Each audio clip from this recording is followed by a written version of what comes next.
Now, the CEO of Wells Fargo says he's deeply sorry that 2 million fake bank accounts were opened in customers' names. John Stumpf offered his apologies in front of members of the US Senate Banking Committee. As part of his testimony, Stumpf said, "I do want to make it clear that there was no orchestrated effort or scheme, as some have called it, by the company. We have never directed or wanted our employees, whom we refer to as team members, to provide products and services to customers they did not want or need." Some politicians think his apology isn't enough. You have said repeatedly, quote, "I am accountable." But what have you actually done to hold yourself accountable? Have you resigned as CEO or chairman of Wells Fargo? The board, I serve at Have you resigned? No, I've not. All right. Have you returned one nickel of the millions of dollars that you were paid while this scam was going on? Well, first of all, this was by 1% of our people. That's not my question. My question is about responsibility. Have you returned one nickel of the millions of dollars that you were paid while this scam was going on? The board will take care of that. Have you returned? I will take that as a no then. Well, TRT World's editor-at-large, Craig Copetas, joins us now from Paris. Craig, good to see you again in Paris there. That was Senator Elizabeth Warren really grilling the CEO. I think we all enjoyed that. It's an interesting point she raises. He's obviously not prepared to talk about whether he's returned any money. But do you think that senior executives at Wells Fargo will be prosecuted? I doubt it. And as far as Stumpf goes, you know, he makes $103 million a year.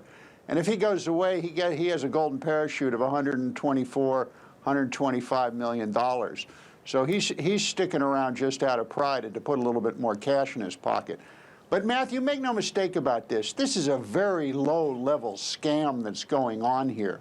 Elizabeth Warren is having a field day here. You know, the banshee screams for banker meat in front of a national audience. But the amounts of money here are really chump-changing compared to some of the larger scandals, such as the $6 billion lost money in the whale scandal at J.P. Morgan, where Jamie Dimon was questioned in front of Congress. She's going after little fish here, little fish. Still, it's very interesting, isn't it, as a story, these 2 million fake accounts. How did Wells Fargo make money out of these? Well, it's really quite simple. A banker obtains a credit card and puts it in a client's name. Then he sets a PIN to like a number, 0000. Once that's done, the new client is enrolled in the online banking system. And then the banker impersonates the customer. And funds are funneled from the customer's existing account to this account, and they finally find out about it.